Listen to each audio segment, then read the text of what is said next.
પરીક્ષાને કેટલો સમય બાકી છે? અત્યારે સમજી લઈએ કે જાન્યુઆરી પૂરું થયું એટલે ફેબ્રુઆરી, માર્ચ, એપ્રિલ, મે અને જૂન.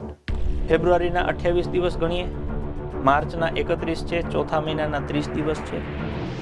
9મી ફેબ્રુઆરીએ જે લોકોએ PSI એકલું અથવા તો PSI સાથે કોન્સ્ટેબલ બોથ આમનું રનિંગ છે પૂરું થઈ જશે 9 ફેબ્રુઆરીએ. પછી 13 ફેબ્રુઆરીએ બધાનું રનિંગ પૂરું થઈ જશે.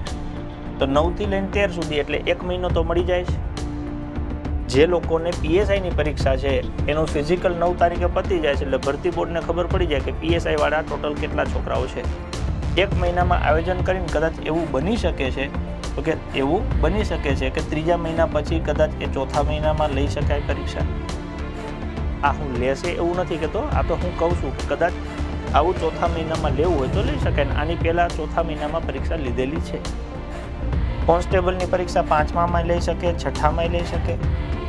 મતલબ એવું માની શકીએ કે આપણી પાસે 2, 3 અને 4 કોન્સ્ટેબલ માટે મિનિમમ 3 મહિના તો રહ્યા મિનિમમ, કેમ કે 13 પતે એટલે કદાચ ત્રીજો મહિનો આખો જતો રહે તો ચોથા મહિના સુધીમાં પરીક્ષા પૂરી થાય. પેલા PSI લે તો કોન્સ્ટેબલને થોડીક વાર લાગે તો આગળ પાછળ પણ રાખી શકાય. તો જો વહેલું આયોજન કરવું હોય તો 3 મહિનામાં પરીક્ષા પૂરી થઈ શકે છે.